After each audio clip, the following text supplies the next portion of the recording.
Committee members, if we could take our places, we will begin shortly.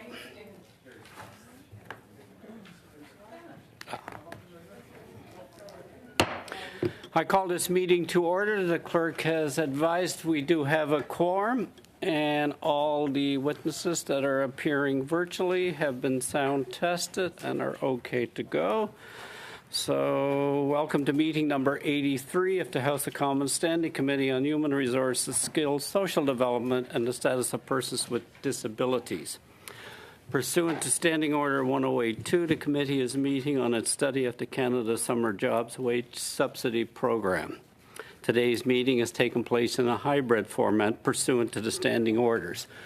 Members are attending in person in the room, and witnesses and members are appearing virtually.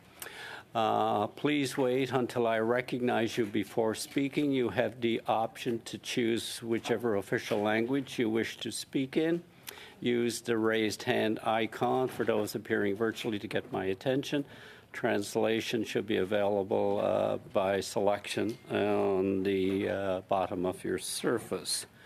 I would remind members to speak slowly and to keep your earpiece away from the mic for the benefit and protection of the translators and interpretation services. So this morning's panel is appearing on panel 1, and before I do, I want to introduce Sasha Vasile, who is filling in for clerk today. On today's committee, and I want to welcome him. So, appearing with panel 1, the Corporation of the Township of Douro Dummer, got it right, Mr. Paul Creamer, interim treasurer, Carrie's Place, Kevin Spafford, and Nicole LaRouque, manager, human resources, Kevin Spafford, vice president. Uptown Rutland Business Association, Karen Beaubier, Executive Director. I will now, and I'll remind each presenter, you have 5 minutes or less to give your opening comments, in which we will follow with questions from the committee members. So I will now invite Mr. Creamer to give an opening statement. Mr. Creamer, you have the floor for 5 minutes or less. Good morning, everyone, and thank you for inviting me as a witness this morning for the Canada Summer Jobs Program.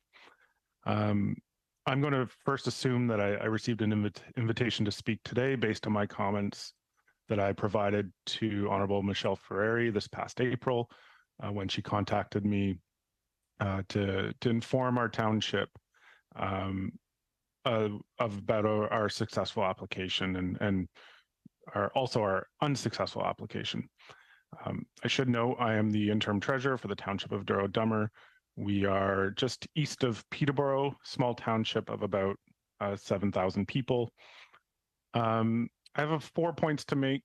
The first one being really the most critical, and the rest are more probably housekeeping items. I think the biggest thing for us that would be critical improvement on this program would be earlier decisions and being notified earlier in the process about whether or not we were successful. The last few years, we have not been notified until about mid-April as to whether or not our application was successful. Being a small municipality, some of our summer student positions that we plan for are dependent on this funding. So this creates a significant challenge when it comes to recruitment when we're already at, we already have recruitment challenges given our small application pool. So if we don't start recruiting until April, because we're not going to recruit for a position that we aren't guaranteed to get, we are at a pretty big disadvantage of not getting the top talent and maximizing the funds that we're going to get from this program. For example, we started to recruit this year, beginning of April, for an office position, and we didn't get one application. So I think my recommendation around this would be that if we were to know around mid to end of January, that would be set us up for much better success and allow us to recruit and plan going forward whether or not we're going to be successful. And not just in the recruitment, but I think our positions are for running events in the township and various things, whether it be for parks and recreation. And if we know that we're going to have those resources, that allows us to plan accordingly, or versus not having them. The next 3 points, again, are less critical as that first one, but I think they're worthwhile mentioning. My next point is around selection criteria. I've noticed the last few years there's been an emphasis on diversity. I'm not disagreeing that that's not important. It just tends to put us rural townships at a disadvantage. The reality is there's not necessarily a lot of diversity in our area, and it's hard for us to fulfill that need of the application. In terms of rural location, just really another point, we find in addition to the small application pool,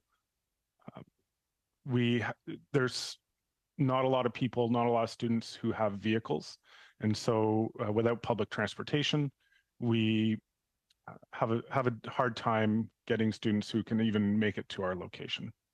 And therefore, it's even more critical that we can recruit and have every advantage possible throughout the process. And just one last note, in terms of the application process, this is a comment from my staff who complete the applications. We do find it can be a little tedious when we're submitting the application. What we find is we go in and we start the application, and then we can get timed out and we lose all progress in the actual application. So this is just a kind of an admin side of things, but it can make things take a little longer on our end and be a little bit more tedious to actually submit the application. Those are my opening comments. Thank you again. Thank you, Mr. Creamer, for those very succinct, specific observations. Now to Mr. Spafford for 5 minutes. Good morning. Thank you for the invitation to appear today. My name is Kevin Spafford. I'm the Vice President, Strategic Initiatives at Carey's Place Autism Services. I'm joined by my colleague, Nicole LaRocque, Manager, HR Operations and Total Rewards. We're headquartered in Newmarket, Ontario, and we primarily serve the Greater Toronto Area and Hastings County in Eastern Ontario. We'd like to acknowledge and recognize we are on the traditional territories of the Wendat, Haudenosaunee, and Anishinaabe peoples, and are grateful for the opportunity to work on this land. Since 1974, Carey's Place has been providing evidence-based supports and services that enhance the quality of life for those with autism across Ontario. Our vision is that all people with autism are full and equal members of their communities. We are Canada's largest service provider to children, youth, and adults with autism, serving more than 8,000 individuals each year. We provide services to children, youth, and their families through the Ontario Autism Program, as well as many community services and supports. Our supported living and semi-independent living program, the largest in Canada, supports autistic adults at over 80 properties across Ontario. We're very pleased to participate in the Canada Summer Jobs Program to help employ young people and support our mission. And in particular, would like to thank our MP, Mr. Van Bynen, for his support and advocacy. I'll turn over the rest of the time to my colleague, Nicole LaRocque. Thank you. I'm very pleased to be here. So we support the Canada Summer Jobs Program's goal of creating quality summer work experiences for young people aged 15 to 30. As the prevalence rate of autism continues to rise, the need for services and supports continues to increase. In that regard, the Canada Summer Jobs Program has been a benefit to Carey's Place, enabling us to scale our capacity where needed to support our individuals with autism and their families. Overall, the program's functioning well and has allowed us the opportunity to bring in additional support at a minimal cost to the employer. Having utilized this program over the past 10 years, we recognize that welcome improvements have been introduced. We believe there is opportunity to further enhance the program to meet the needs of candidates and organizations. So we do have 5 observations that we would like to share today. So the first is the program flexibility.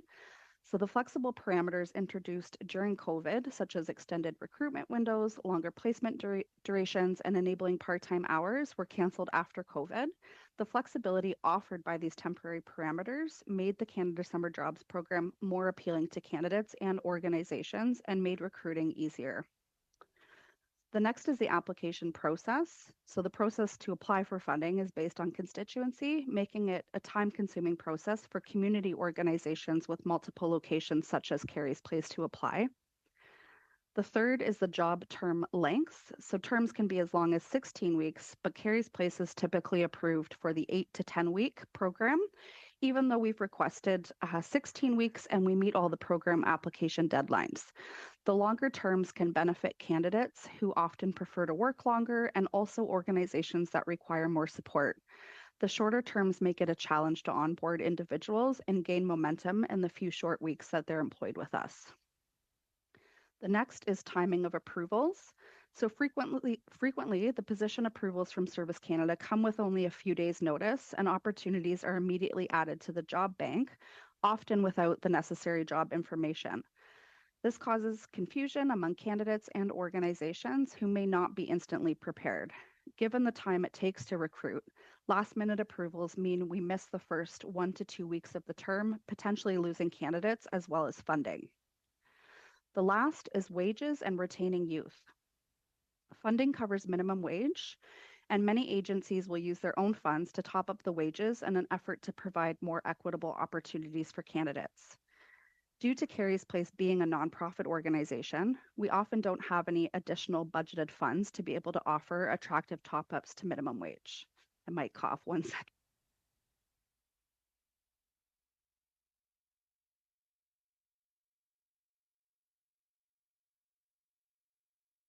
I apologize. I've been fighting this cold for a couple of weeks.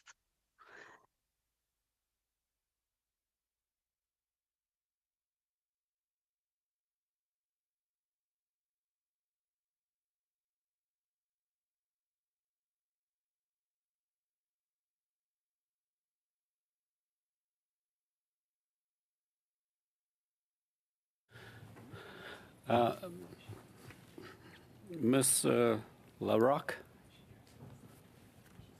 Lost her.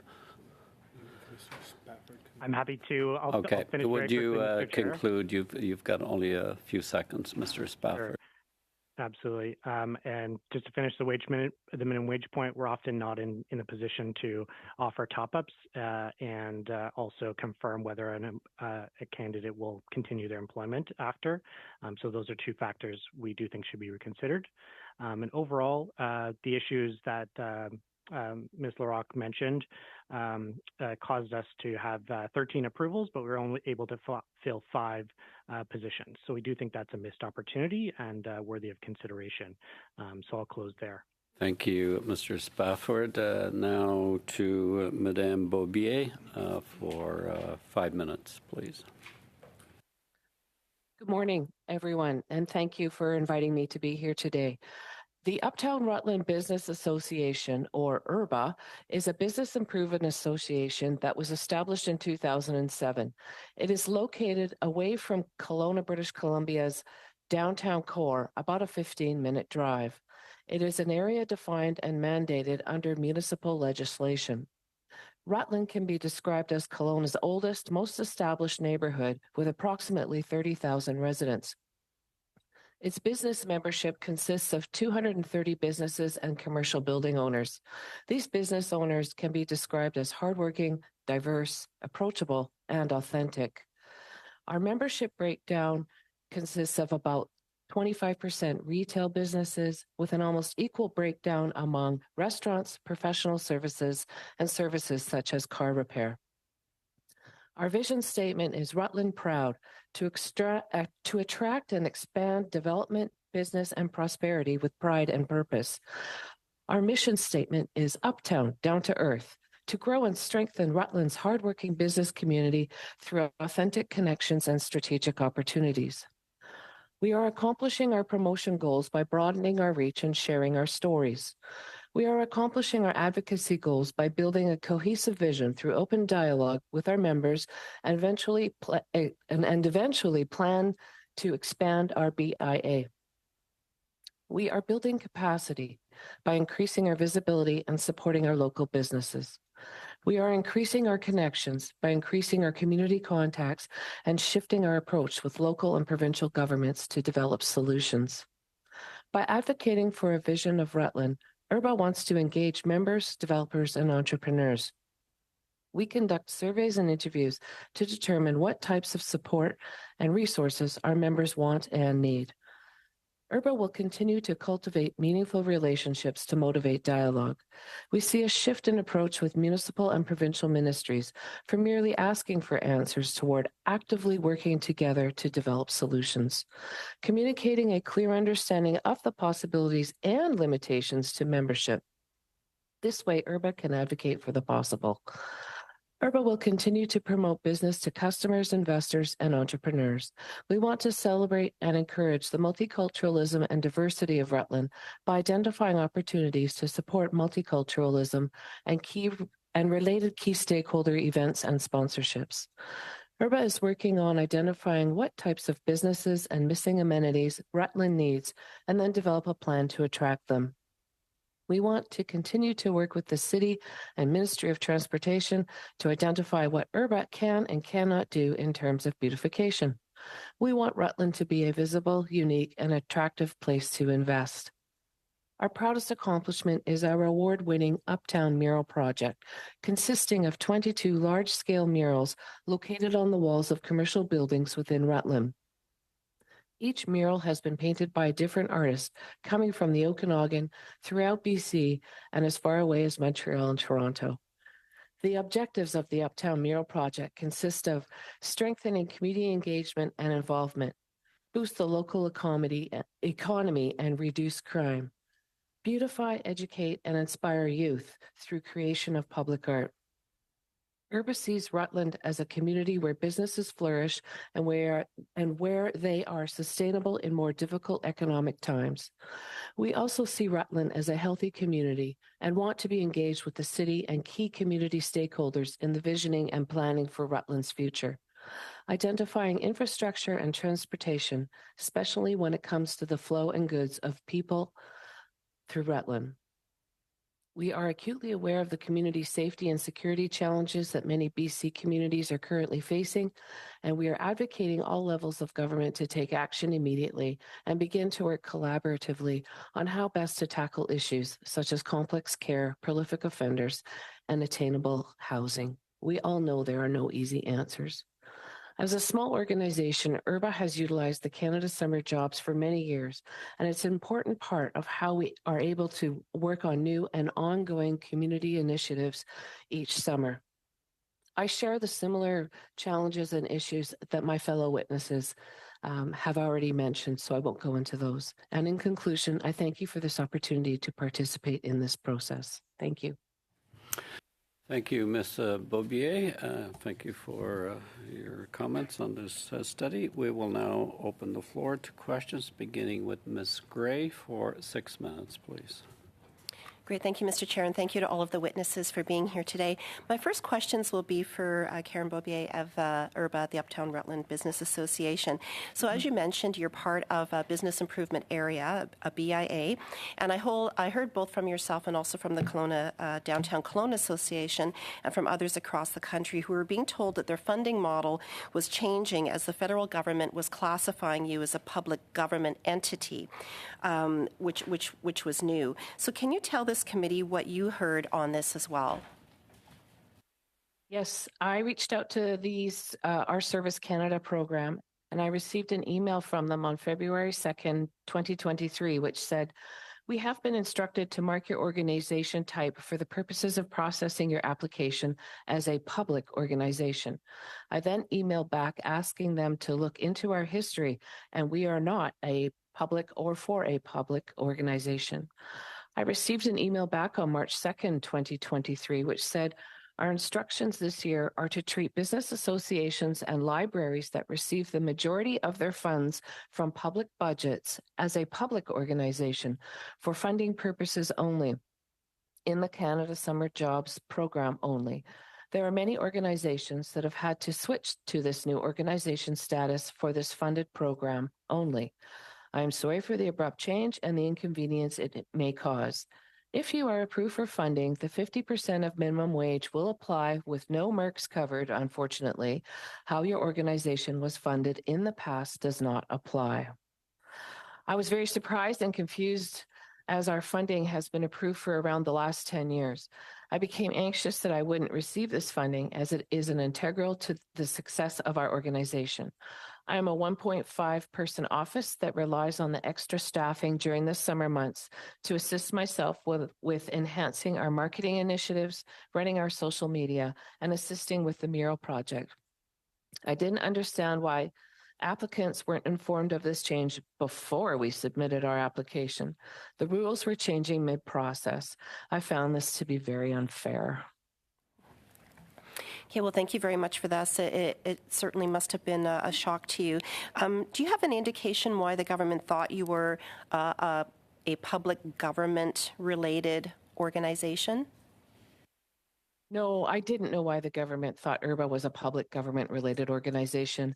Our funding funnels through the city as it collects a levy that is part of commercial property taxes of those businesses located within our BIA boundary only. It does not fund from other areas of the city. The money comes directly from our businesses, not the city.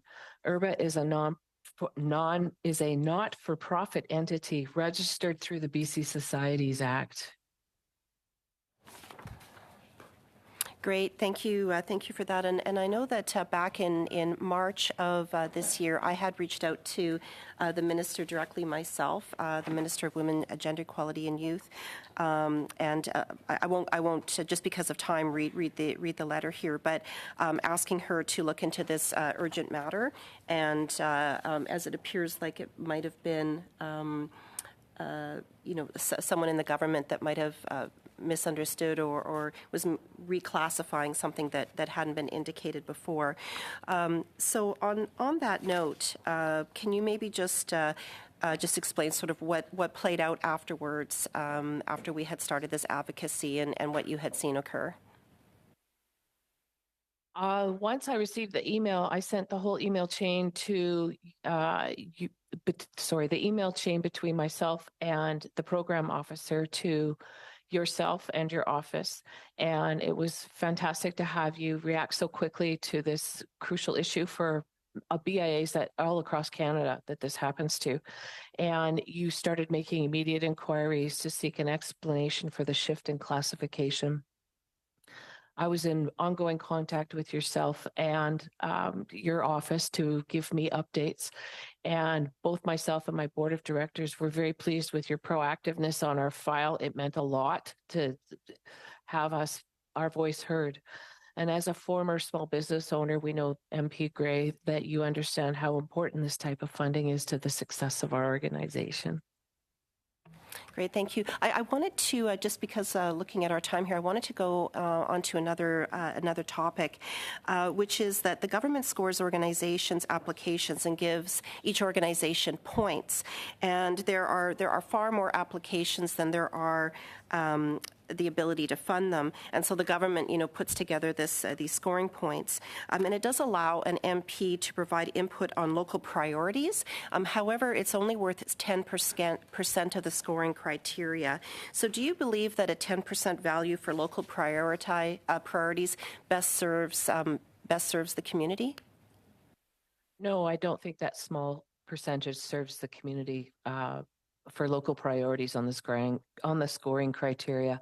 Local MPs are tapped into their community as they understand the needs and challenges that are often unique to their communities. And as they know how to create success at this grassroots level, they know who to engage and communicate with in their community. They are a community's biggest voice at the federal level of government, and they know how to amplify. Thank you. Thank you, Ms. Gray. Thank you, Ms. Beaubier. Mr. Van Bynen for 6. Thank you, Mr. Chair.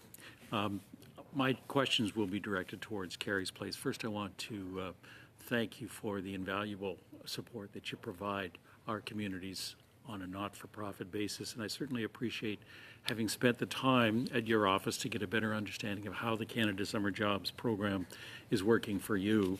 And when I hear your presentation here, the section where it says overall the issues above affect the quantity and the quality of candidates, we are only able to recruit. For example, this year we were approved for 13 positions, but we're only able to fill 5. So my question is initially, how does the timeline between the employer approval and the date for the latest job to end impact the ability to find youth to fill vacancies for the summer?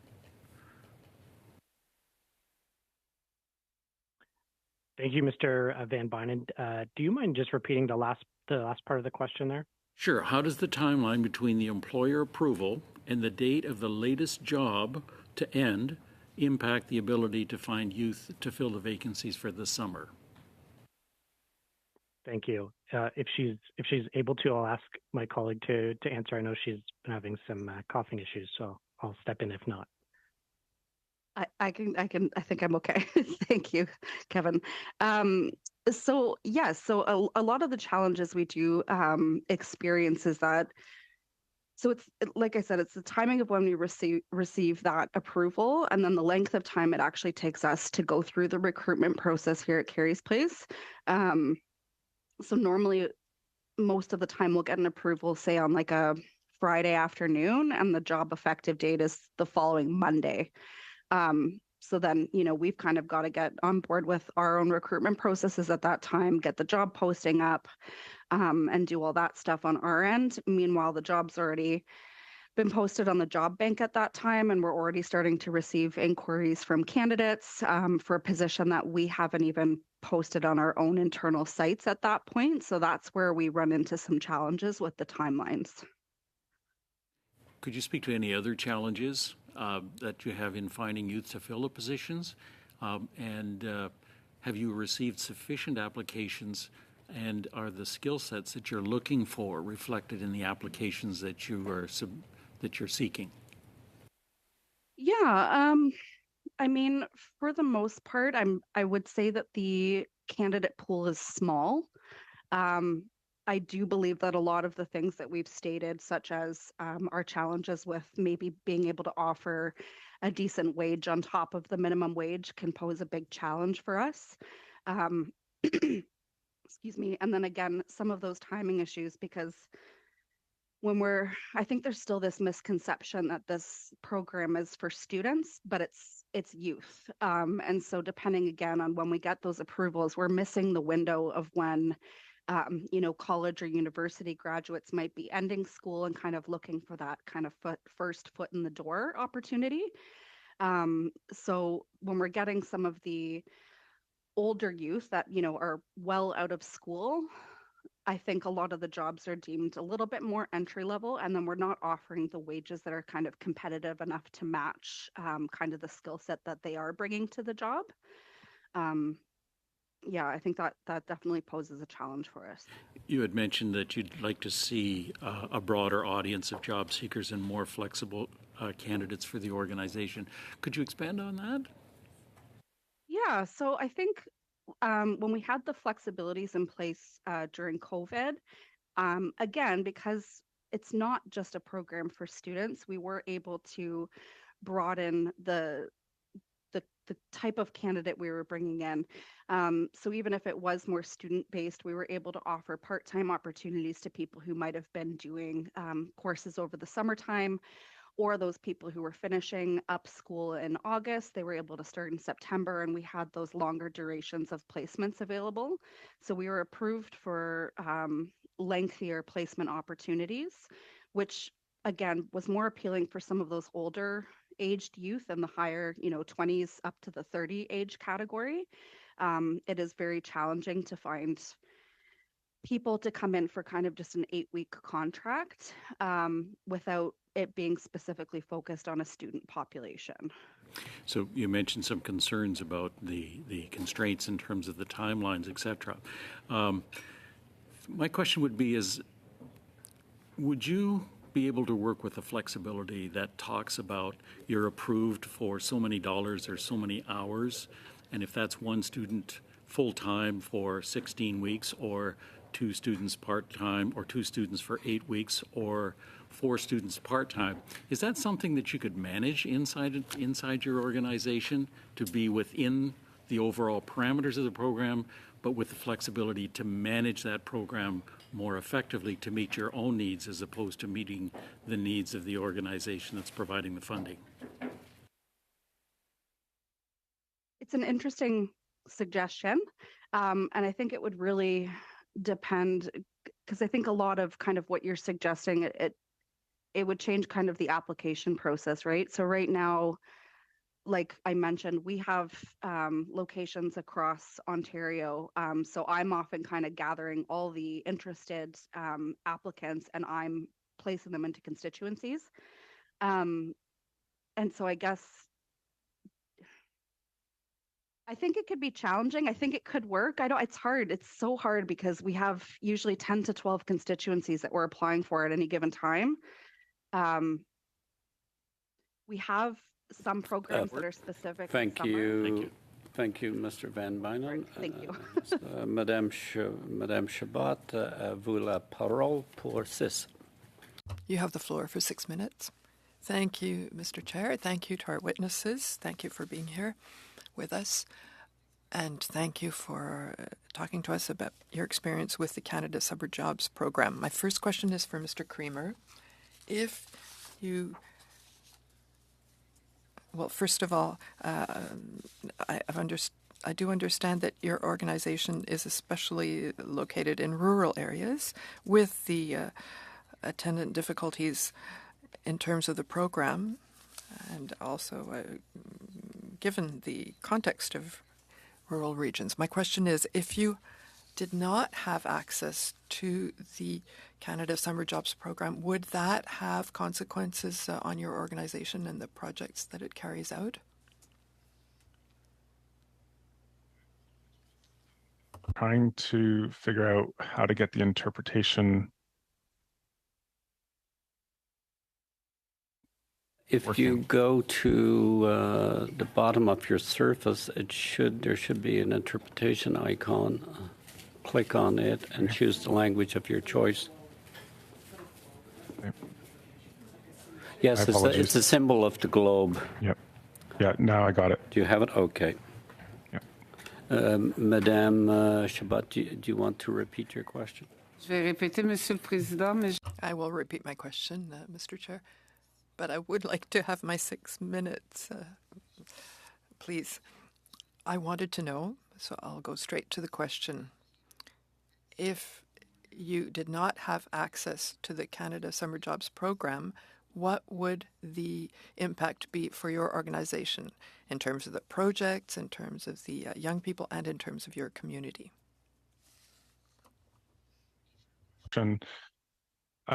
So I think the impact would be that we wouldn't be able to give the younger people in our community some opportunities. I think there's benefits of this program for both sides of, both parties involved, both the organization and the participants. So, it benefits us because we need additional support. We have a lot of responsibilities with limited resources. And so any additional help we can get, usually these this program allows us to complete, kind of special projects and one-off things that we typically can't get to with our traditional and normal resources. And then I think on the other side, there's not a lot of opportunities in our area necessarily for employment locally for students. And so, this program does give some opportunity to those individuals. merci. Pour offrir ces... Thank you. In order to offer these opportunities for special projects, one-off projects, do you think that the funding granted to the Canada Summer Jobs Program is sufficient to correspond to the number of positions? So we know the demand is really high, and also in terms of the number of hours of work for the young people. Is the funding enough? I mean, I think the longer answer is, I think when you look at the number of applications received from organizations, not just us, that they're going to far outweigh the resources available. I think that just goes to show the demand. Now, granted, there's going to be, anytime there's kind of quote unquote free money on the table, you're going to get lots of applications. And so I understand the scoring and criteria process to weed out and rank and value and make sure the money's going where it needs to go. But short answer is no, I don't believe there's enough resources, and we could always use more. Merci beaucoup. Thank you very much. My next question is either for Ms. Larocque or Mr. Stafford.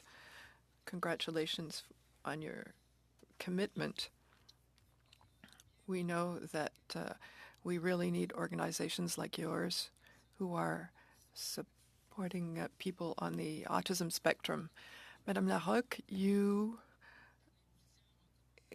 made several recommendations in terms of the flexibility of the program, on the approval timelines. That's noted. Thank you for these recommendations.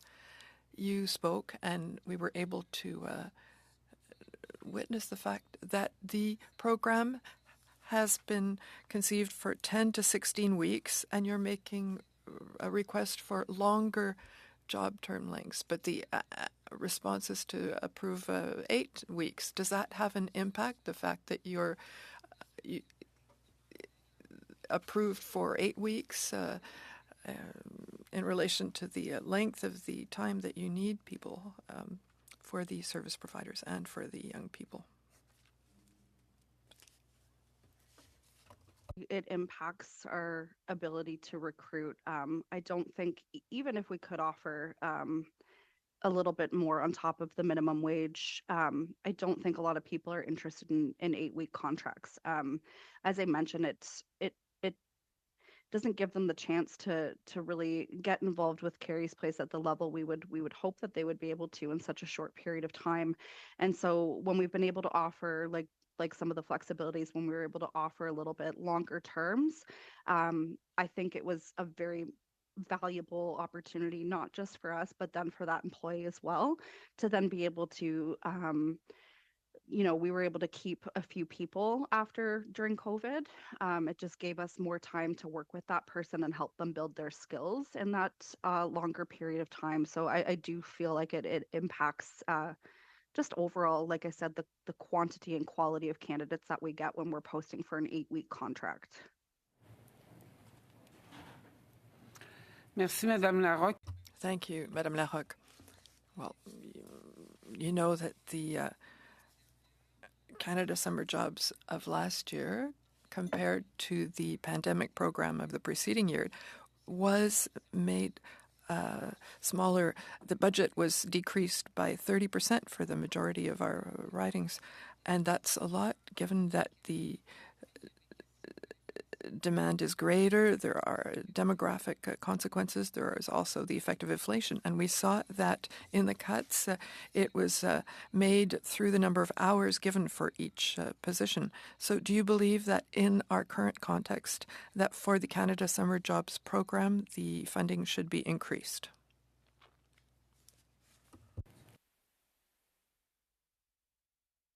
Larocque.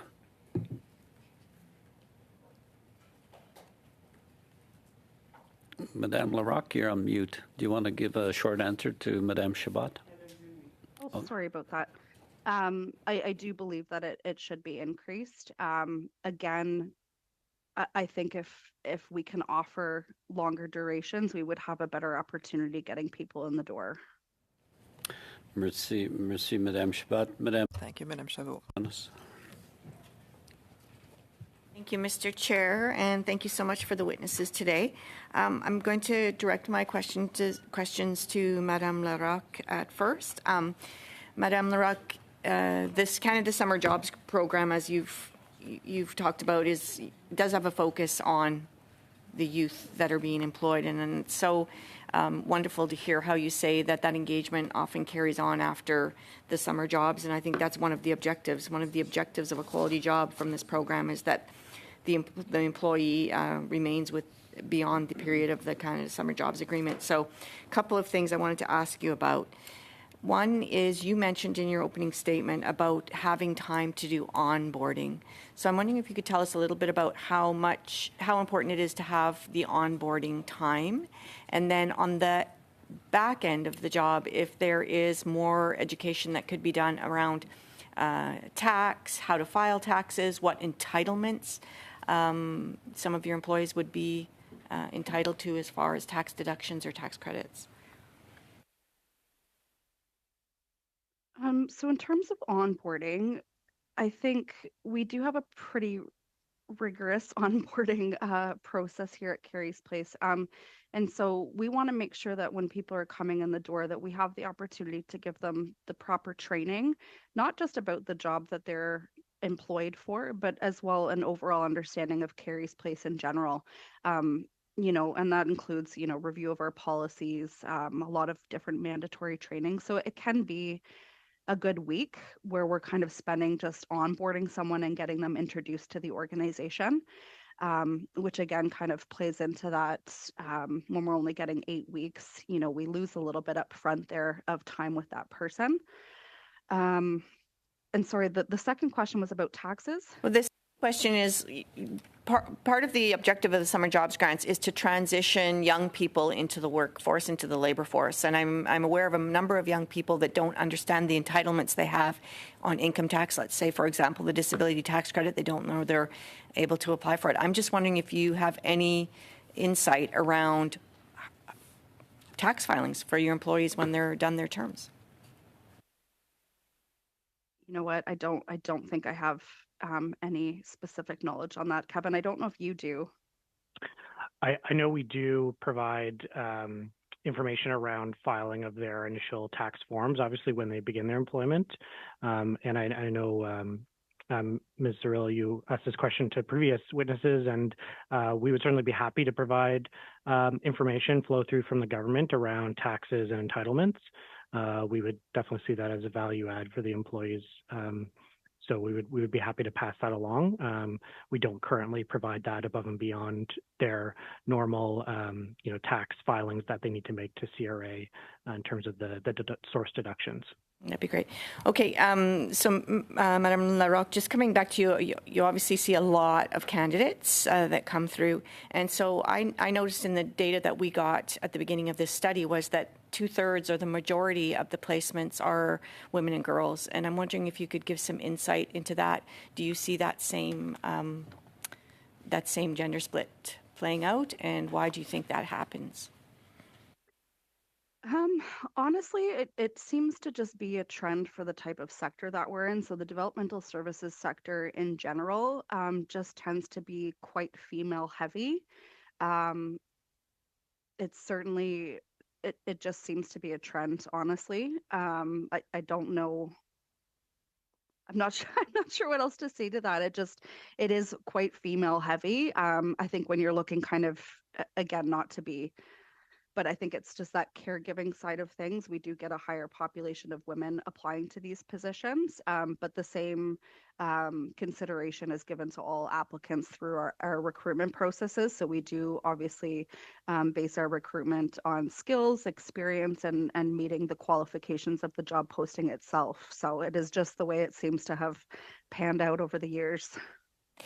Thank you so much. And you spoke a little bit about wages and just not really having in the not-for-profit sector in general, there's not usually a lot of extra opportunities to enhance or to pay above the minimum wage on these summer jobs grants. Do you have any insights for me on how we could correct that through the Canada Summer Jobs grants? Yeah, I mean, I understand that the grants are like I said, encompassing of minimum wage. And I don't know that there's anything that can be done above that. But even just being able to offer a little bit more on top of minimum wage as a wage subsidy, I think would help organizations like Carrie's Place. Because like I said, it's not something we budget for. And then we try to come up with, we do try to pay a little bit more than minimum wage, but it still ends up being less than what we pay regular, like if we were to post a regular position. It still ends up being a little bit less than what we would pay someone else that we've hired. But again, I think that's an internal process we can work on because I think we're still very stuck in a mindset that maybe we're hiring Canada Summer Jobs candidates and they're not doing 100% of the workload, but I think that they are. So there was kind of this formula created on an internal perspective where we were offering kind of 75% of the wage of a regular position. So I think we can do better if it's something we as an organization can start budgeting for. But in terms of the wage subsidy, and if there's any room to go above minimum wage, I think that's where we would be able to benefit a little bit more from the program. Ms. Cirillo, now to Madame Ferrari for 5 minutes. Thank you, Mr. Chair, and thank you to all of our witnesses for being here today to testify on our study of Canada Summer Jobs Program. Obviously, want to send a big thank you to Paul. And Paul, do you pronounce your last name Creamer or Kramer? Creamer, like coffee creamer. It is Creamer. I saw some of my colleagues kind of chuckle a little bit when they hear the municipality of the name Douro Dummer, but I wear it proud. It's where I'm from, so it is a unique name, but it's what we are. Paul, you gave some very concrete suggestions and feedback in terms of Canada Summer Jobs, and I want to go through them and ensure they make it to the report stage of this to improve the program. Number one, you said earlier decisions. So being notified early. This is Business 101. We cannot plan or make decisions if we don't know what we're dealing with. Number two, you said selection criteria, that a lot of the programs for Canada Summer Jobs is not reflective of the applicant. In particular, the township of Douro Dummer or rural areas don't necessarily have the diversity that is required for some of these applications. And number three, you said it was quite tedious, meaning it was challenging for your staff. It timed out, lose spots in application and have to start all over again. As somebody who runs a municipality and has said, you're a treasurer, you understand bureaucracy. And so, a lot of this is the same problems we see in programs across the board, in all of government programs. It is a real bureaucratic problem. There's more bureaucracy being done than there is actual results. And so I guess what I would ask, one thing you said was you are not, that this program is not maximizing its funds. And from a treasurer's perspective, that is one of the things we want to talk about, because giving somebody money doesn't always give a return on investment if it's not invested properly. Could you expand on what you think that means and how efficient the system is from your perspective of working in a municipality and how efficient this Canada Summer Jobs program is? Thank you. Thank you for your question. A lot of my comments, and I think we're on the same page in the sense of, I was trying to make my comments. If I were to be reviewing the program, how I would approach it, and what I would change in order to maximize those funds. And I think one of the things, even if I look at our use case, the positions that we were approved for were positions that we would probably need to hire whether or not we get the funding or not. So the positions that we did get funding for were for our parks and recreation. We need those positions no matter what. I think where the funding for us would probably be more advantageous and we'd get greater value is some of the positions that we won't be hiring unless we get this funding. So that's where we could get further ahead as a township. One of the office positions that we did apply for was going to be doing records retention and just things that we don't have the ability to do on a day-to-day basis. And so if the scoring could account for that, that would be one way to do it. And then, like I said, the planning and the timing would be the other huge advantage. Thank you for that. And I think one of the big questions I would have for you is customer service standards. Did you have clear communication when you were doing this application? Did you have a sense of accountability, timely responses? As somebody, again, who works in a municipality, service standards are critical in being efficient for customers. And that's ultimately what the people, taxpayers are. Because as you said, free money, there's no free money, it's taxpayers' money. So we've got to utilize it as efficient as possible. So did you find that the service standards and customer service was up to par when you were dealing with this program? Yes, anytime I had a question, the responses were quick and good.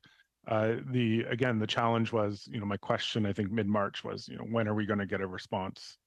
When are we going to find out? And just the person I was able to speak to said, it won't be until mid-April. So it's not that the response wasn't quick, it just wasn't, the ultimate decision wasn't quick. And I think that would be something I would push back again, and I would maybe challenge you on that, because to me that isn't great customer service. Because if you have to keep following up, if they're not giving you the answers that you need and you don't know how to manage what you're trying to manage, that could be improved. Do you agree?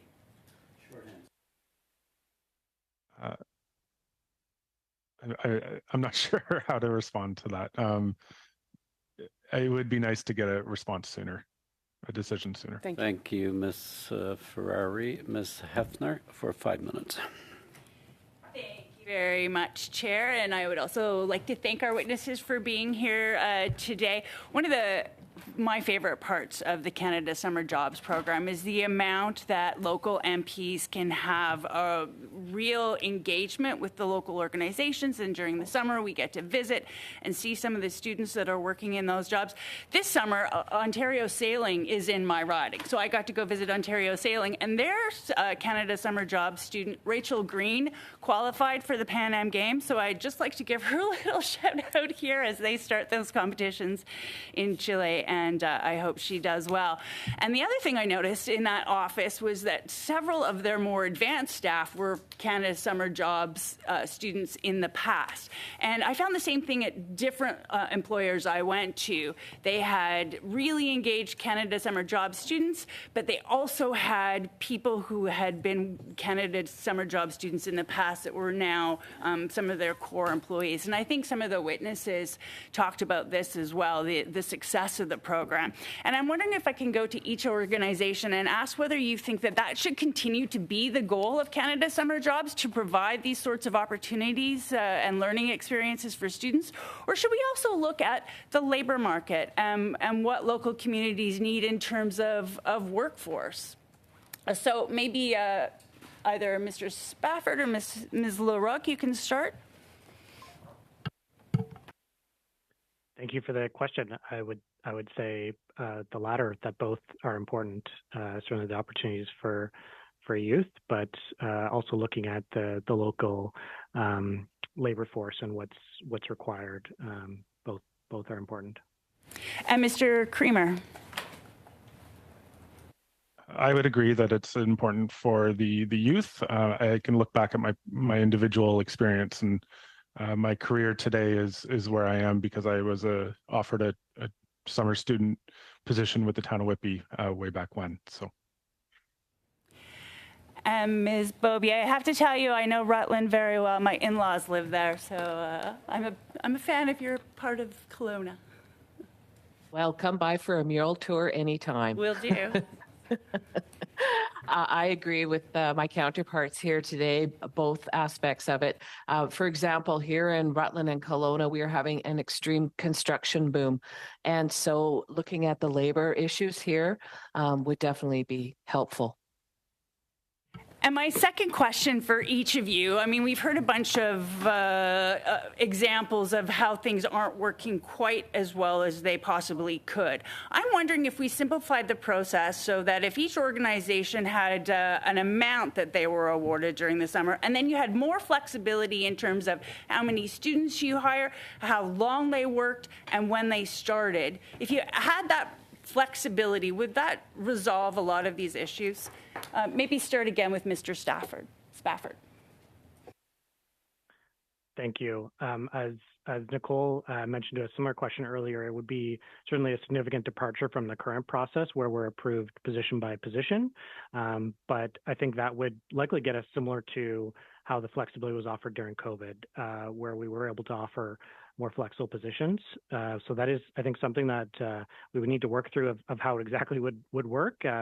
But we would be able to offer, I think in that suggestion, more 16-week placements, which in particular for us is a big draw for candidates. Also, particularly throughout the year, that was another thing for us, as Nicole mentioned, that not just being restricted to the summer was helpful during COVID. All right, Mr. Creamer, you have 30 seconds, and that leaves 30 seconds for Ms. Beaubier. Yeah, I'll second that. It would definitely provide additional flexibility. We'd have to see how it would actually play out. Typically, we are looking at very specific positions, given our size of organization, but I could imagine larger organizations where it would benefit to have much more flexibility. Ms. Beaubier, what are your thoughts on that question? I'm the opposite. I'm a small organization. So I have that flexibility already. So I could work within both parameters, quite frankly. And but it would be helpful to have someone in the office on a year-round basis or a few months of the year. That would definitely help me out too. Okay. And that's pretty much my time. Thank you very much, Chair. Thank you, Ms. Hefner. Madame Chabot pour 2 minutes et demi. Madam Chabot, you have 2.5 minutes. Thank you, Mr. Chair. My question is for Mr. Creamer. We're talking about more flexibility. I think that we have been able to see during the pandemic, because of the situation, that there was greater flexibility in the program. But I also would like to point out that there was more money. So to my mind, there's a difference between flexibility. We have fewer positions and we have longer hours. I don't think that I don't think there's a connection there. So when we're talking about flexibility, what does that mean concretely for Canada Summer Jobs Program? So full-time work for young people. When we talk about flexibility from our organization, it would mean, I think the longer terms. So we were approved for 2 positions at 8 weeks each, but ultimately we needed those positions for 16 weeks. And so, it just the full cost of the position that we weren't funded for ended up falling on the township. Flexibility could be given our location. If we weren't successful in one position in terms of recruitment, given sometimes our limited number of applications, that we could pivot to another position, a little bit more easily. En continuité, quel impact? So in that same vein, what is the impact on the project that you're suggesting, to have a position that requires 16 weeks and you're granted only 8? What are the consequences for the project? So we would, again, I think it gets back to timing, because if we have enough timing and heads up that we could plan accordingly, we could advertise accordingly. But without that notice and without that timing, we have to, if we're planning for 16 weeks and we only get approved for 8, I think we would probably be in the position where we need to continue with the 16-week plan and just fund the difference. Madame Zerillo for 2.5 minutes to conclude this round. Thank you, Mr. Chair, and I'll direct my questions to Mr. Creamer this time. Mr. Creamer, in your opening presentation to us, you talked about wanting to recruit top talent and didn't get any applicants. And I just wonder if you could expand a little bit on what are the attributes that you're looking for when you say top talent, and how do you recover from not being able to have applicants apply? Thank you for the question.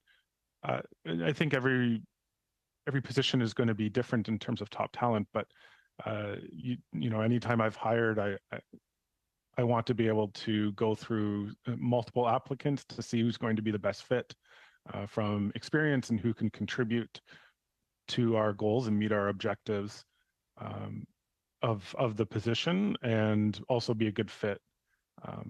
And who I think also, you know, because I've been in the position, when I look at good fit, it's someone who's going to get the experience and help them towards a career as well.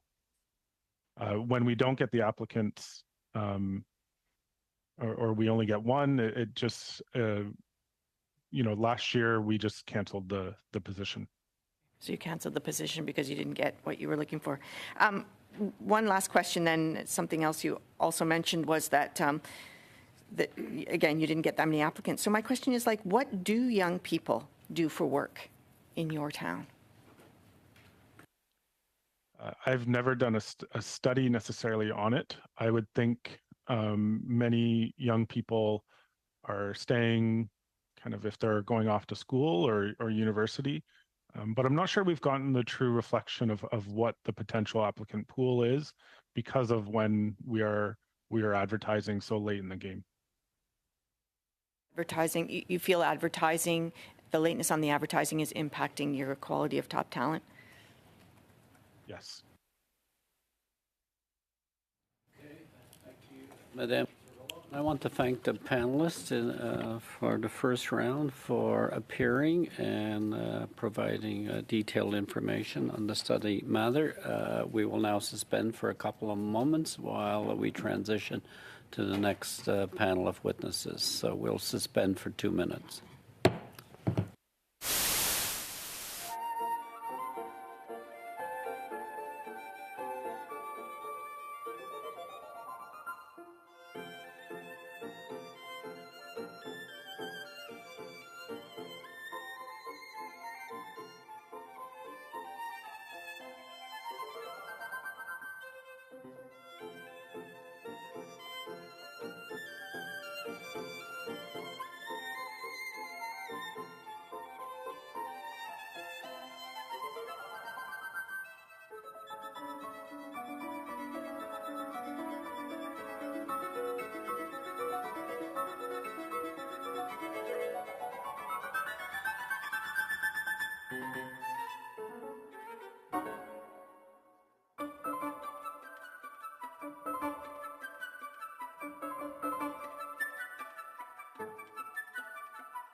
resume with the second panel. Attention committee members. Panel 2, Sasamat Outdoor Center, Ben Quinn. STEM Camp, Kevin Kugler, founder and executive director. Andrew Downing, director of operations.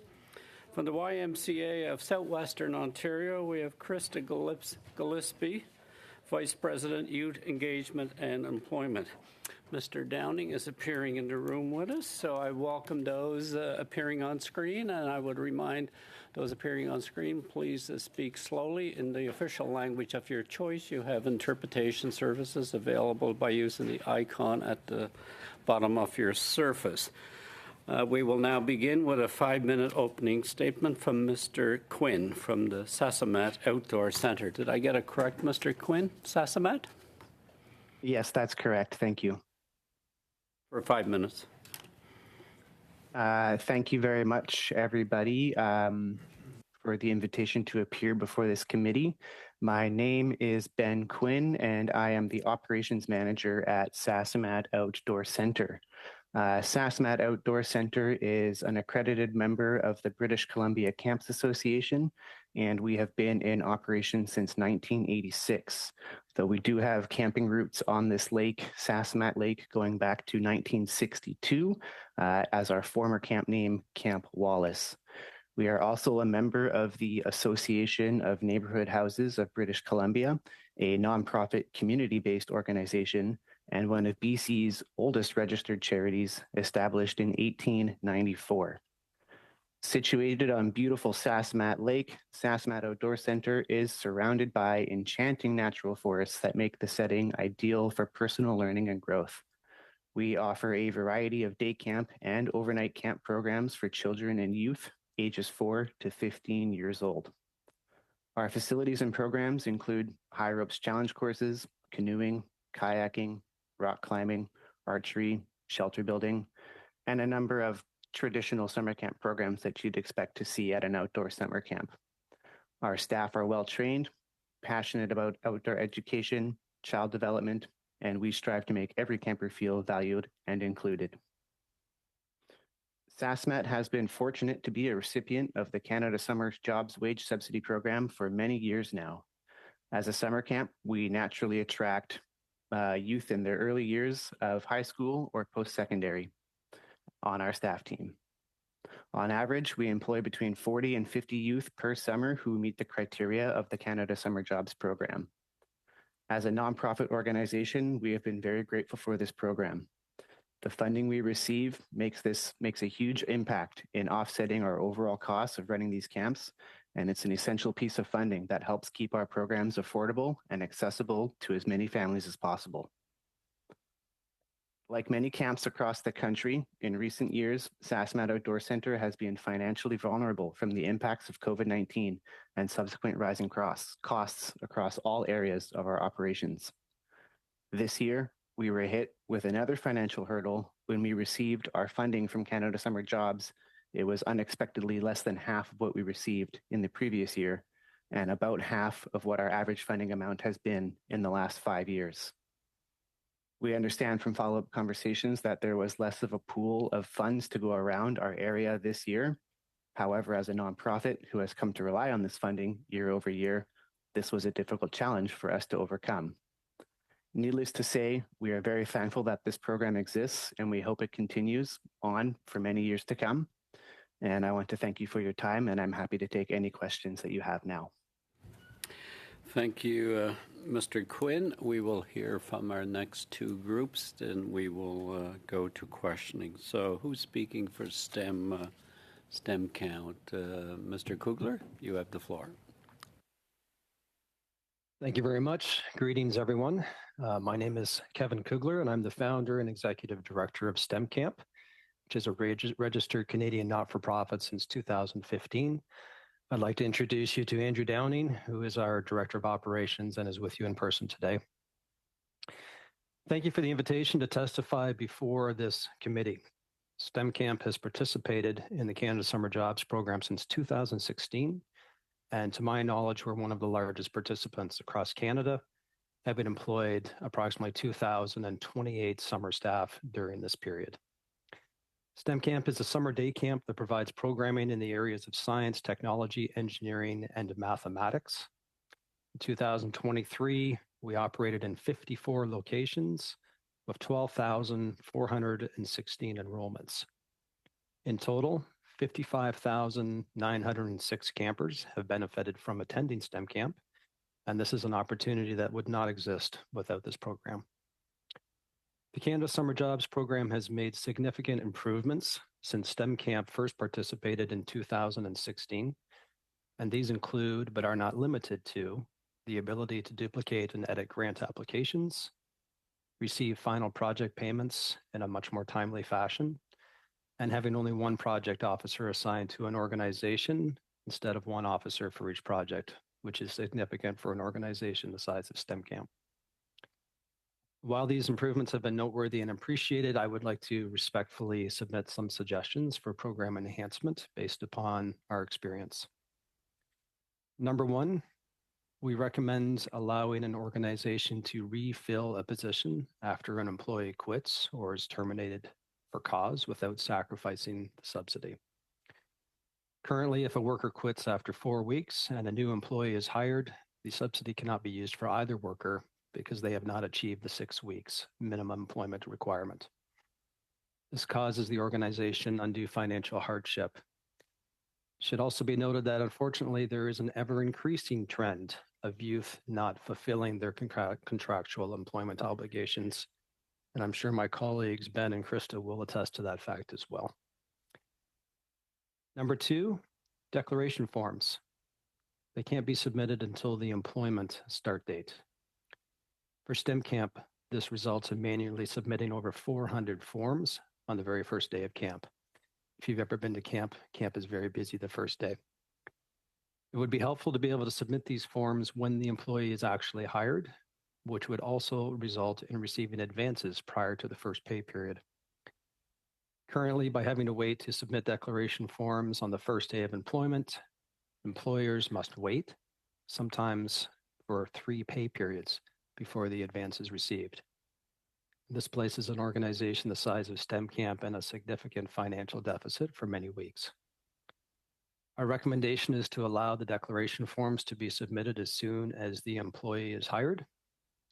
And if the forms could be submitted digitally, instead of manually entering the information from each form, this would save us countless hours of typing. Number 3, we recommend reestablishing Service Canada checks and balances to ensure the terms of the CSJ agreement are being followed by every organization that receives the subsidy. These used to take place in greater number prior to COVID, and after the pandemic, I imagine resources were stretched, but we haven't seen an awful lot of checks and balances to ensure that the program dollars are being spent according to their intention and their contractual obligation. Number 4, it's increasingly difficult to find Canadian students to fill summer camp positions, and it would be helpful for employers to be able to hire people that are on visas, whether these are just straight work visas or student visas, especially when Canadians cannot be found to fill those positions. And we turn away dozens of qualified applications each year who are just here on a student visa and would be fantastic workers. In closing, the cost of operating a summer camp far exceeds what a parent is willing to pay to send their child to camp. This is not unique to STEM Camp. Most summer camps would not exist without the CSJ program, including STEM Camp. The program has provided us with the ability to create and deliver fun, educational summer programming that inspires children to learn about STEM, encourages them to pursue STEM education subjects, and more importantly, helps solve current and anticipated Canadian labor shortages. Supporting and increasing investment in the CSJ program means supporting Canadian youth in their quest to become the innovators of tomorrow. That concludes my testimony. Thank you for the opportunity. I do have some other recommendations that, due to time constraints, I'm not able to include. Mr. Kugler, yeah, you could probably capture those in questioning when you're questioning. Thank you for your testimony. Now to Ms. Gillespie for 5 minutes. Thank you, Mr. Chair. I'm joining you today from outside of London, Ontario, on the traditional territory of Anishinaabeg, Haudenosaunee, and Attawandarak peoples. Thank you to the members of the committee for inviting the YMCA to share our experience and recommendations. My name is Krista Gillespie. My pronouns are she, her, and I'm the Vice President of Youth Engagement and Employment Programs at the YMCA of Southwestern Ontario. I'm here to speak to the impact of Canada Summer Jobs programs on youth that participate through our local YMCA, as well as 36 other YMCAs across Canada. The YMCA is a leading Canadian charity with a focus on health and well-being. As an employer, we understand that work is an important aspect of health and wellness and can provide focus and meaning.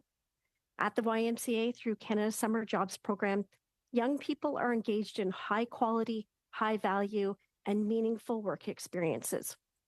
We're encouraged by the committee's commitment to undertake this study, as we believe it provides an excellent opportunity to explore and hopefully build on the strengths of this remarkable program. We have several ideas on how to build on those strengths, but let me start by sharing that the charitable sector is where a great career can begin for young people as we support civic engagement and a sense of belonging. Youth are at a greater risk of unemployment compared to the general population. Many young people are entering the labor market for the first time and lack work experience. At the YMCA, Canada Summer Jobs youth are often employed as camp counselors. Other positions may include membership services staff, facilities and maintenance, lifeguards, ECEs, and this year we were able to hire a digital coordinator. Young employees in these fields gain important skills such as leadership, conflict resolution, communication, and problem solving. These are foundational roles that get youth started and support them through their entire career trajectory. This entry point facilitates a transition to longer-term careers. In my own experience, we often hire people through Canada Summer Jobs and see them return for a second year where they grow in leadership and a level of responsibility. We have 5 recommendations to build on the strengths of the Canada Summer Jobs programs. They are, number 1, evolve the Canada Summer Jobs program to a year-round youth jobs program with flexibility for part-time positions. This would facilitate access to the labor market, especially given the pursuit of education is departing from the traditional semester 1, semester 2 break model. This would allow employers to offer a more comprehensive and diverse mix of roles that would be appealing to a larger and more diverse number of young people. Our second recommendation, introduce predictable multi-year funding that would enable employers to better plan for and have meaningfully engaged youth employees. The earlier funding is announced, the earlier we can begin recruitment for Canada Summer Jobs positions. This allows young people to plan accordingly. Number 3, enhance administrative efficiencies of the program. I certainly agree with many of the things that Mr. Kugler already identified. A few points that we have: removing the requirement of detailed reporting of short absences, allowing for a start date window without requiring additional paperwork if there's a change to the start date on the original application, and consolidating reporting to not need an individual report for each staff, especially when hiring multiple staff for the same role. Our fourth recommendation, include funding for paid mental health or sick days. At the YMCA, our goal is to support our youngest workers and ensure they have healthy and productive work experiences. Including a mental health or sick day allocation in the program would benefit young people who encounter and experience a variety of health-related challenges. And our fifth recommendation is expand hiring to include not just Canadian residents, but also those that have a work permit, including international students. As an organization that employs thousands of young people annually, the YMCA is continuously striving to provide young employees with great job experiences. We believe the Canada Summer Job Program offers an impactful experience to young people in our communities, and we look forward to building on that program's success. Gillespie. We will now begin the first round of questioning with Mr. Aitchison for 6 minutes. Thanks, Mr. Chair. I'd actually like to start with Ms. Gillespie. And I just want to clarify before we start. You mentioned that your organization does employ young people. Does the YMCA of Southwestern Ontario also engage in employment placement practice, like helping young people find work with different companies? Thank you for the question. We do have some employment programs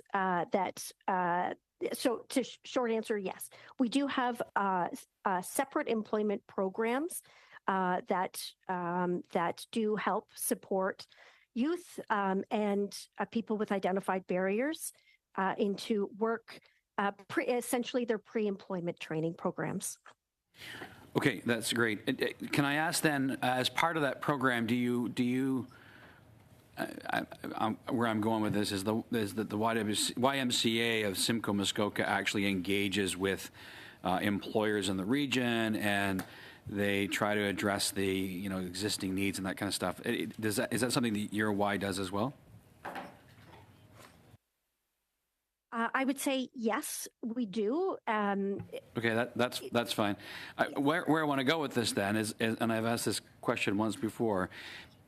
There's a huge housing shortage. There's a crisis in this country, and one of the primary reasons we're struggling to get enough units built is because of a lack of skilled trades and labor in that sector. Is that something that you have heard from the industry in the communities you serve? I can't speak directly to anything specific that I have heard directly. Certainly, I understand that is a challenge. What I would say is, with more flexible, with the ability to make the program more flexible, that's outside of the summer, I think there would be opportunity, and not specifically speaking of housing, but if we were to offer Canada Summer Jobs positions outside of the summer, it would open up opportunities for us to provide positions in other areas of the work that we do. So you're suggesting then that the program should be more permissive in terms of letting local agencies decide what they need to do? Do you think? I guess I'm wondering if you think maybe the program could be used to help encourage young people, for example, to get into fields that people need in our various different regions, whether it's particular industries or more national needs. Do you think that it's a program that could be used to help guide young people? Absolutely. I think the program excels at providing opportunities that youth wouldn't otherwise have, to open the doors for anything that they might be interested in. Thanks for that. I don't know how much time I have. 2 minutes. I'll quickly add both the camps. I have a bit of experience with camps. My riding is Parry Sound Muskoka, and we probably have more camps in my riding than any other riding in the country, I think. But during COVID, camps were those organizations that seemed to kind of get missed on all different programs that existed. And I remember working actually with the government at the time to try to come up with ways to help camps. I'm wondering if you think that the Canada Summer Jobs program and the way it works is really the best vehicle for summer camps, if there's a better way to support summer camps. You don't have a lot of time, but I asked the question of both camps that are represented.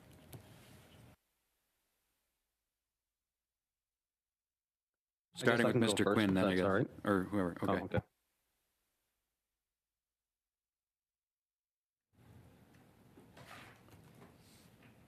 I'm sorry, is it me that gets to go first here? Okay, yeah, I thank you for the question. The thing about summer camps in my mind is Canada Summer Jobs is a really wonderful grant that helps summer camps fund their wage costs, one of the highest costs an outdoor center has. through their main operating season, which is, July and August for most summer camps. Where Canada Summer Jobs does not help a summer camp is the rest of the year. A lot of camps operate in shoulder seasons and off seasons in areas like outdoor education, where currently Canada Summer Jobs does not apply to that operating season, which is often just as expensive as running a summer camp. If this grant were expanded or a new program that came in that offered funding outside the 8 weeks of summer camp, that would be incredible for camps across this entire country. Yeah, I'll just agree with Mr. Quinn's comments on that. We have 50 some odd locations across Canada, and so just it's a challenge just to be able to find employment for the summertime. For example, we interview over 1,000 candidates starting in December and January every year to be able to land on 400 that actually show up during the summer. And that has a very taxing implication on our staff at head office, who are not many. We have 7 or 8 full-time staff. And you can imagine just the sheer volume of being able to interview those 1,000 candidates is there's not a lot of other work that can be done when you're trying to interview and attract top talent. So if there was a mechanism to be able to increase some funding positions throughout the course of the year for some of those important entry-level jobs and give some experience just in terms of being able to teach them interviewing skills and how to interview a vast volume of potential candidates, I think that would be incredibly useful for the youth of today and a skill that will serve them well in the future. Thank you, Mr. Aitchison. And Mr. Collins for 6 minutes. Thanks, Mr. Chair, and thanks for the witnesses for their appearance today. Quickly, I'll go to Mr. Kugler, who mentioned that he had other recommendations to provide to the committee, but because of the 5-minute time limit on his opening, he couldn't provide them. So, Mr. Kugler, could you provide us other recommendations that you referenced earlier? Yeah, thank you for that opportunity. This one will come as no surprise. I think the largest recommendation on everybody's list that's involved in the Canada Summer Jobs Program is, can we not backdate the timelines? I'll give you an example. So when we interview our 1,000 candidates, one of the reasons that we have to continue to interview is because we are not able to offer full-time employment until the announcement that we were successful in Canada Summer Jobs funding comes out in late April. So if we're interviewing somebody for that position in January, the best that we can do is say that we think that we'll be able to hire you once we hear about this position. And of course, that's not a lot of confidence for students that are in college or university. They want to know what their job is that summer. And so we then lose them to another organization who can give them a firm offer. So often we'll be hiring 2 or 3 times for the exact same position, whereby if we could back that up and be able to hear about funding sooner, I think the program would see a huge uptick in success in terms of being able to attract and retain that quality talent come the summertime. I think that's the biggest one on our list. Thanks, Mr. Kugler. I'll turn to Mr. Quinn now in terms of the flexibility of the program. Do you have any recommendations? There is a common theme, as Mr. Kugler mentioned earlier, in terms of opening the program up to earlier to provide a greater pool of students for program participants to choose from. But we've also heard from others, like Ms. Gillespie's recommendation today in terms of some of the flexibility that she's seeking with the program. Your thoughts on that? I didn't hear recommendations as part of your opening submission to the committee, and I'm just wondering if you feel that multi-year funding or a year-round program with greater flexibility for part-time status would benefit your organization, understanding you're a camp. Yeah, thank you for that question. I think there are huge opportunities for flexibilities in those same veins. Most notably, I just want to echo that if we were able to hear about funding sooner in the year, that would greatly expedite and help retain staff in getting those offers out instead of making conditional offers in January, February, which is the hiring timeline for most summer camps. the other flexibilities I might recommend is, I think somebody else said this earlier in their presentation, but the ability to use funding when a staff resigns or is unable to continue their employment for whatever reason partway through their Canada Summer Jobs contract, being able to utilize that funding that was allocated to that position to somewhere else, another position in the camp. Because currently you're not able to do that. That would be a really good flexibility that I might recommend. And I would also echo that being able to apply this funding outside of summer into the spring and shoulder seasons, as well as to part-time employees, would be really good for at least our camp, and I'm sure many camps across the country. Thanks, Mr. Quinn. Ms. Gillespie, we heard from a StatsCan representative at a previous meeting that for as much as the Canada Summer Jobs Program has a strong EDI component, there are still a number of equity-seeking groups in the youth workforce that are falling behind, and there are still gaps. And so can I ask what inroads your organization has made in terms of providing employment to equity-seeking groups, and whether there's room for improvement with the program application or the program as a whole? Thank you for the question. Certainly, I think we see a recurring theme with these answers. I think timelines, if we were able to find out earlier, that allows us to reach out to our community with more time.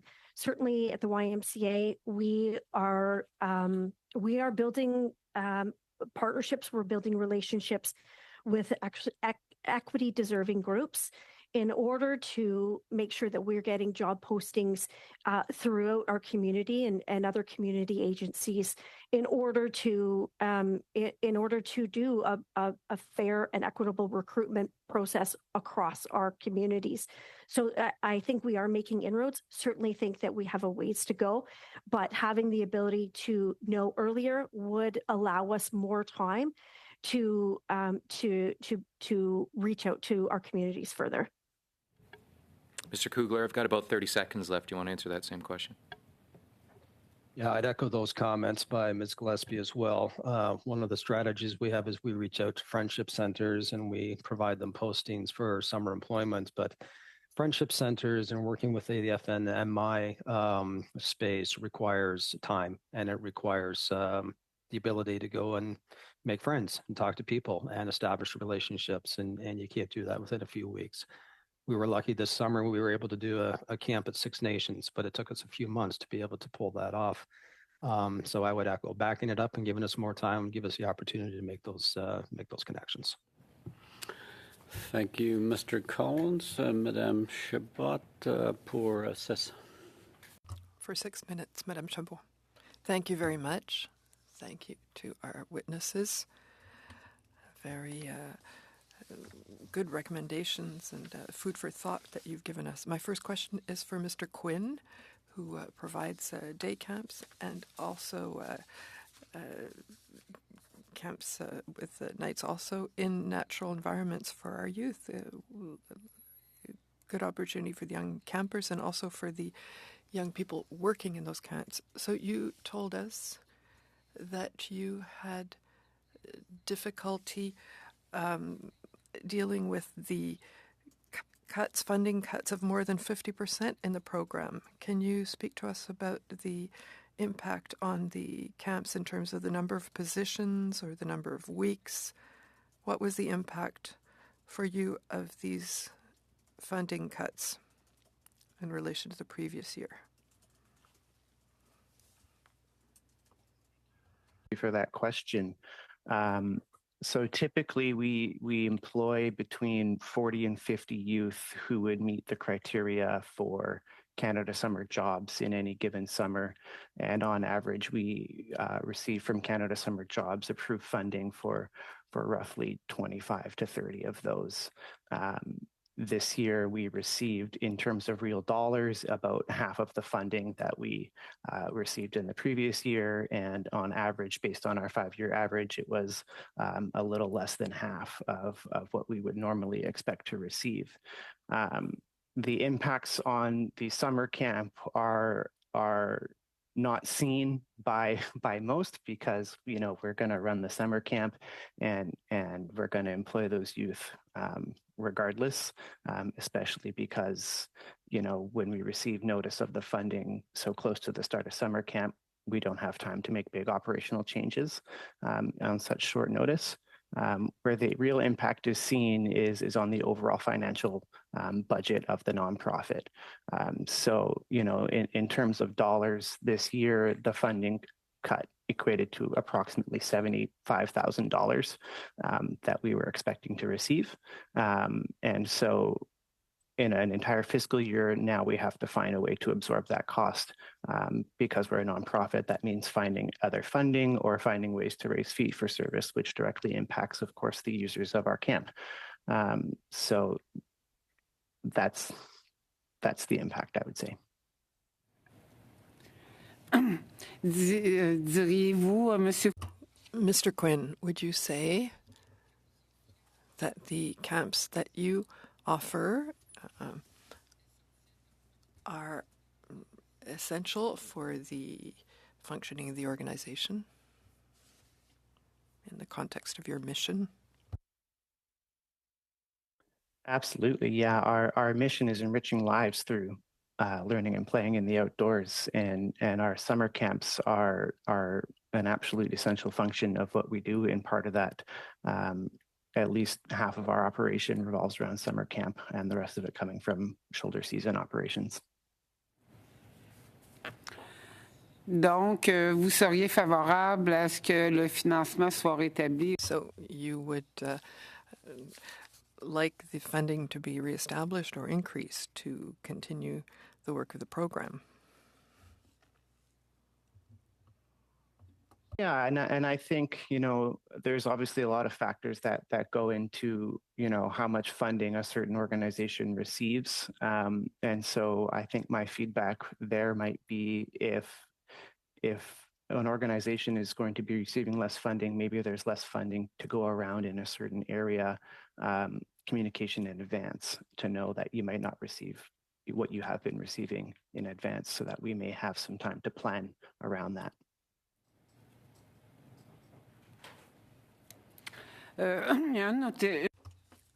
One of our witnesses last week,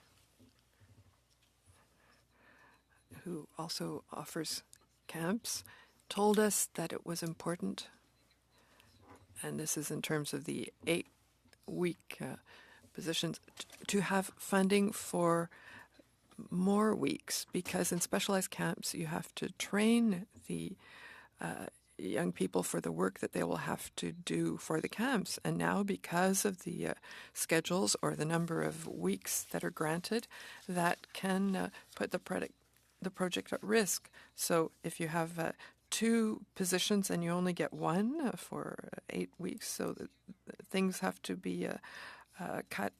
So is in your camp, are the 8 weeks long enough, or would you prefer longer terms?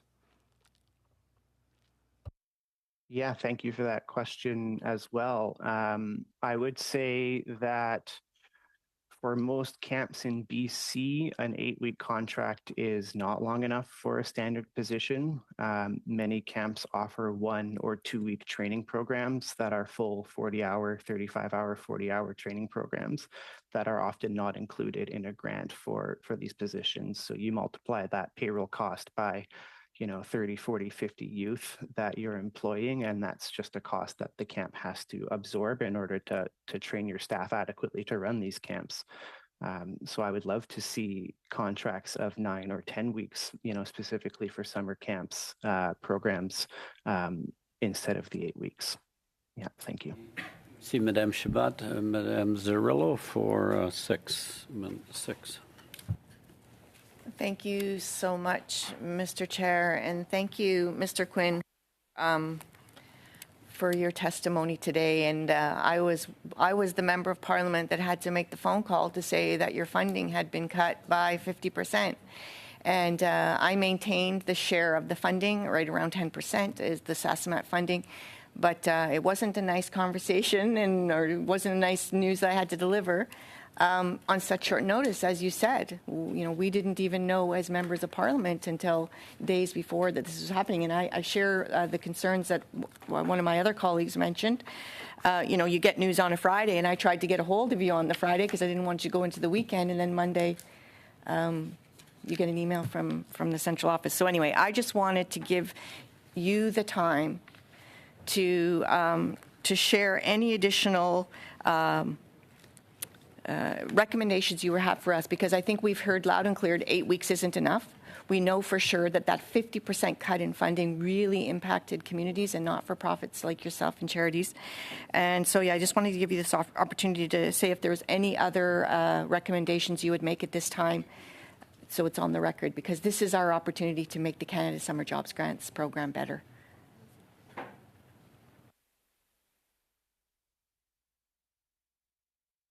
Thank you so much. There's lots of opportunity for other flexibilities, and I think one of the big ones that we've hit home today, especially from the other witnesses, is the opportunity for flexible funding in non-full-time positions. Lots of camps employ many full-time youth throughout the summer, but there are also part-time youth that work, 10, 20 hours a week, and those are not eligible positions. And I think flexibility to do that as well as outside of the summer, although I recognize it's a summer jobs program, those are the two flexibilities that I would really want to stress here, as well as the one I did mention earlier, that when an employee is unable to continue their Canada Summer Jobs contract for whatever reason, whether they're resigning or being dismissed, offering flexibilities to utilize that funding in another position at the camp that maybe wasn't in the included list of employed funded positions, or applying it to another person. Thank you. Great, thank you so much. And I'm going to move to Mr. Kugler, but I just wanted to thank you for all the work you do. I know you recently stepped up into a new position, and I want everybody on the screen that might be watching or listening to this to know how important SASMAT is to our community and how many generations of kids go there as campers and then end up working there. So I appreciate all of that. Mr. Kugler, nice to see you. Nice to see you again, and I hope that you will be coming out west at some point soon. I wanted to give you also the opportunity. Is there anything else on the recommendation list that you want to get on the record? Thank you for that. Nice to see you as well, Ms. Cirillo.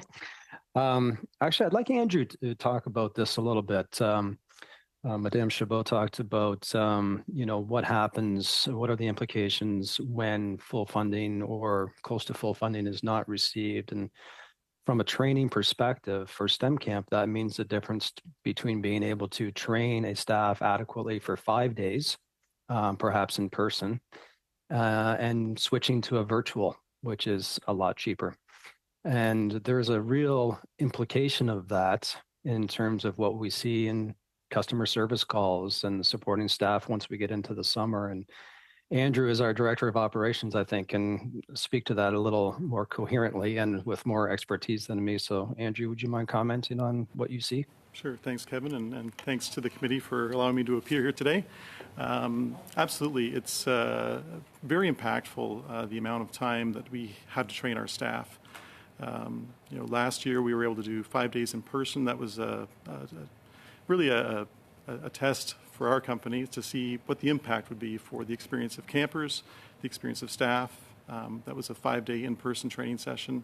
It was very expensive, but it was a great test. We found that really the first 2 weeks I was waiting for the shoe to drop. Why am I not getting calls about things falling apart across the province? It was very impactful. There really is something to be said about in-person training, hands-on, with all your staff across the province. This year, again, because of some budget constraints with less CSJ dollars received, we moved to more of a hybrid model. So we had online modules that we created, online modules, and some in-person training. But certainly the first 2 weeks of camp were a lot more hectic, both for customer service staff, for our staff at camps.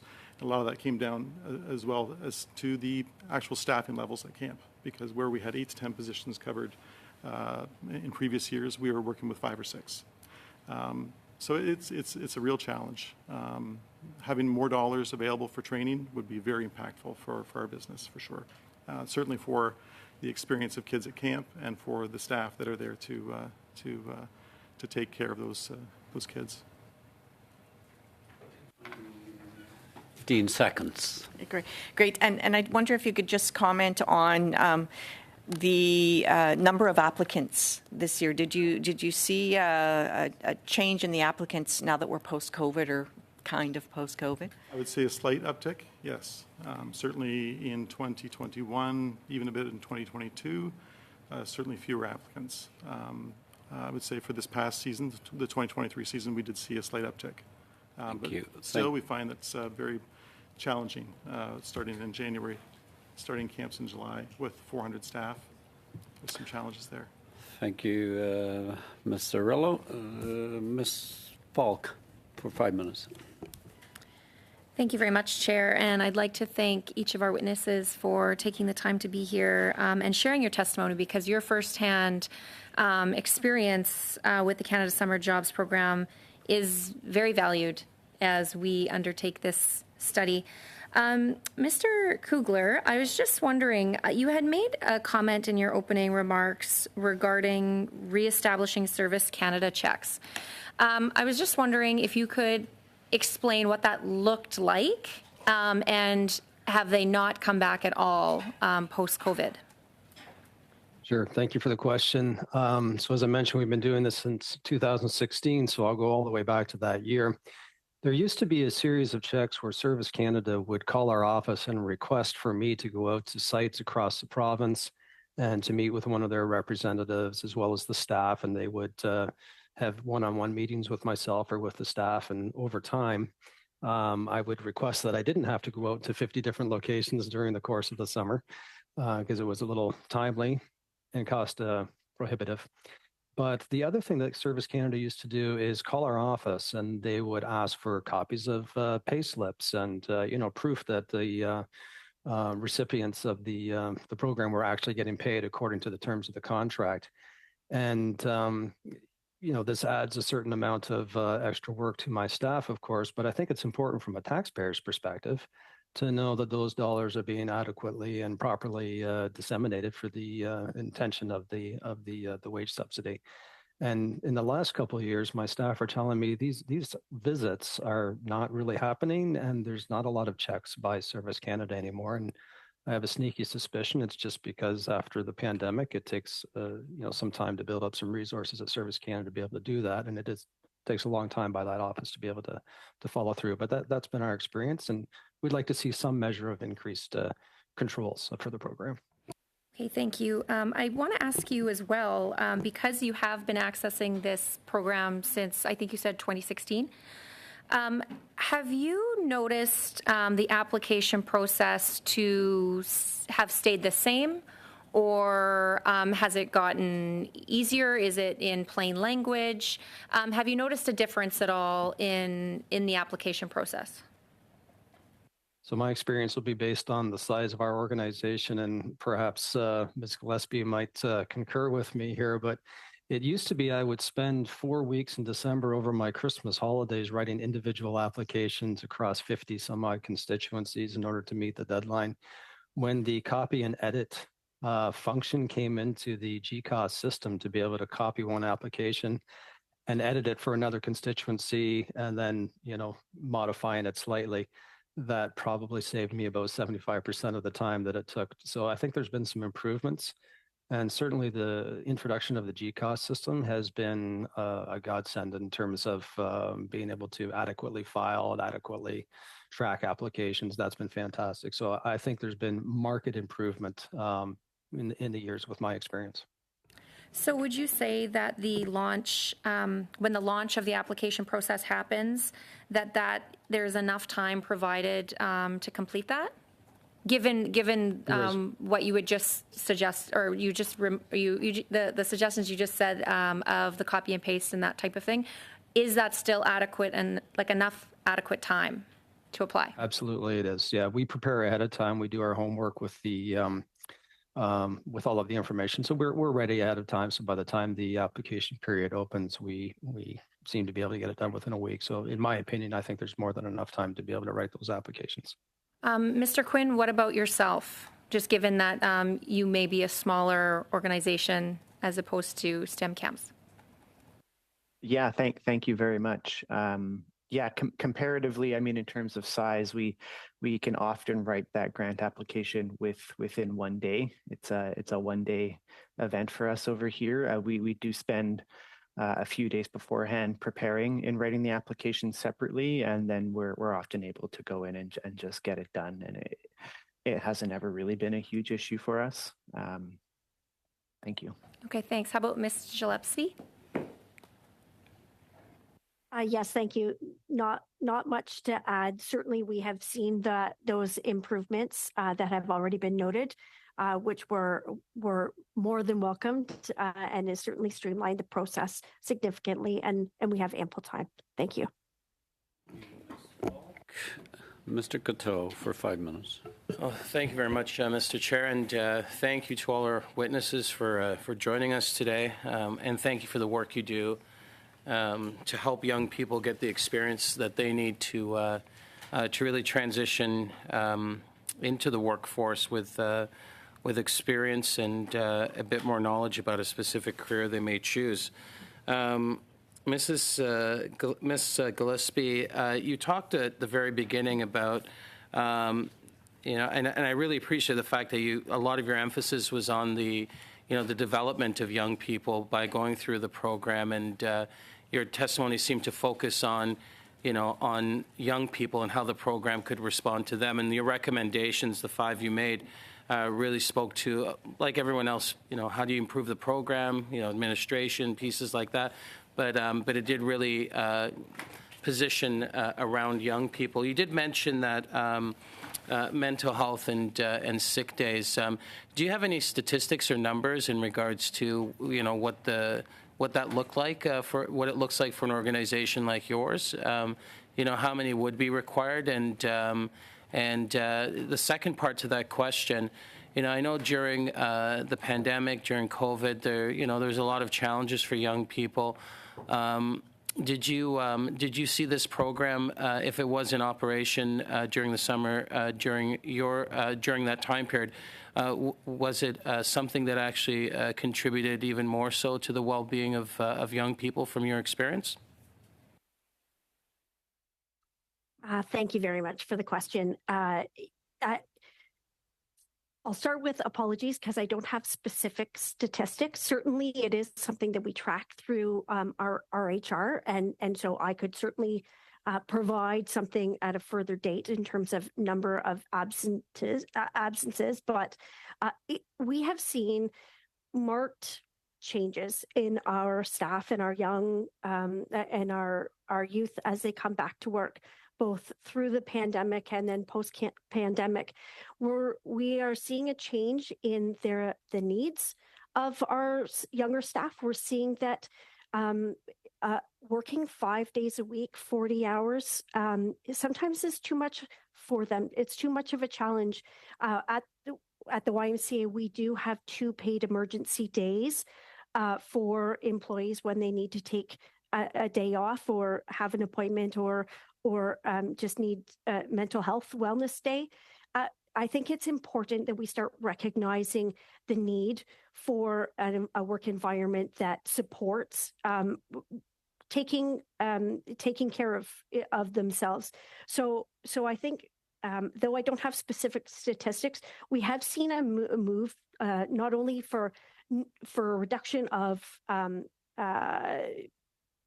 wanting to work the full 40 hours a week, but we've also seen a move to staff wanting to work part-time or on call. And so because the program doesn't allow us to go beyond below the 30 hours, it really then reduces the amount of employees that we can have with more flexible staff or more flexible work schedule.